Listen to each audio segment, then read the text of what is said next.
Dahil day off ngayon natin ngayon, kaya isipan ko magluto ng buto ng baboy with munggo. So ito yung ano natin, no? Baboy, pichay. Yan yung tangkay ng pichay. Saka meron tayong bawang, sibuyas. At agad na natin ni-ready yung ating mga munggo, no? Pinakuluan na agad natin itong munggo. So ito yung munggo natin. So step, siyempre maglagay tayo ng kawali. Tapos painitin lang natin yung kawali. Tapos lagyan natin ng mantika. Yan na. Tapos painitin lang natin konti ng mga mantika. Para mainit na. Lagay na natin yung bawang. So, pitsay lang natin ng konti. Pag brown ng bawang, lagay na natin yung sibuyas. Susunod na natin yung sibuyas. Yan na. So, halo-haloin lang natin, no? Lagay lang natin, tapos halo-haloin lang. Hanggang mahilo yung bawang tsaka yung sibuyas. At pag malapit na siyang mahilo, so, pwede na natin diyang ilagay yung baboy natin na minarinate natin, no? Marinate ko lang naman yun sa asin. Saka konting paminta. Para maglasa naman yung mga buto-buto ng baboy. Sarap ito pag lalo ngayong maulan. Sarap ito pang higop ng sabaw. So ayan, medyo okay na yung bawang at sibuyas natin. So, pwede na natin ilagay nito yung ating baboy.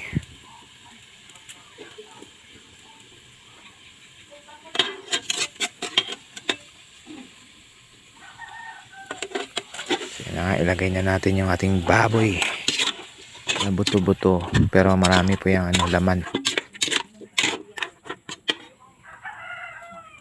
Konti yung nabili ko kasi mahal na ngayon yung baboy. Yung buto-buto nasa 270 na yung kilo.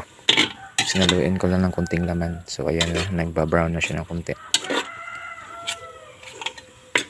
So sangkot sa lang natin, no?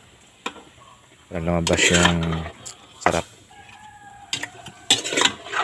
ng baboy natin.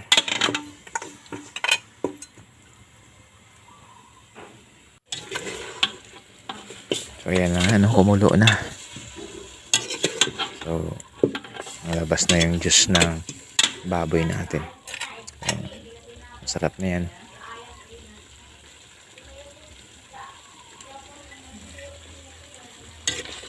Pakuluan lang natin muna, no? Saka lang natin lagyan ng tubig. Nadagan ng tubig. Bali yung sariling katas niya lang yung iluluto muna natin sa kanya. So ayan na, no? Binuhusan ko na ng kunting tubig lang muna yung nilagay ko. Tapos satakpan lang natin to. Hintayin lang natin kumulo. So, takpan lang natin. So ayan na nga, no? Kumulo na siya. Ayan naman.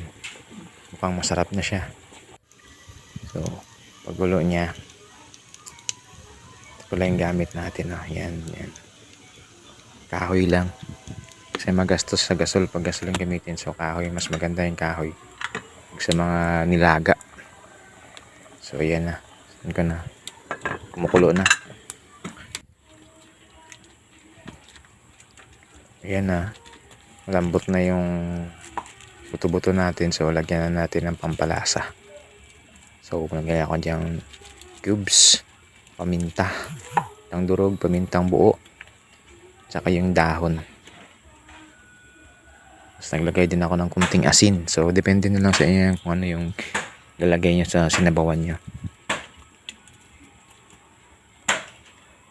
Yan, asin. Tapos halo-haloin lang para magsama-sama yung lasa. Yan, kaya tulad na itong lagay na tinola, pwede na to.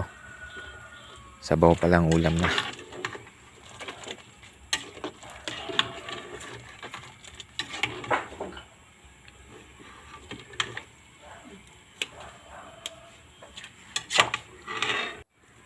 Yan. Takam na akong kumain. So lagay na natin yung tangkay muna ng pechay kasi ito yung parang matigas konti. Sunod na natin yung munggo. Munggong pinakula natin yung munggo. So konting na lang yan. Pag kumulo ulit, Lalagay na natin yung dahon ng pitsay kasi mabilis lang naman maluto yun. So yan, halo-halo man natin to. Pwede na natin tikman yan kung okay na yung lasa. Tapos lagay na natin yung dahon pag makulo na siya. Yan, isang kulo lang. Tapos lagay na natin yung dahon. Tapos paglagay ng dahon, pwede nang hanguin yan kasi mas masarap kainin yung crispy yung yung pechay. Yung half cook lang siya, hindi masyadong luto. So yan na nga, no? Malapit na siyang maluto, no? Tignan natin yung dahon ng pechay.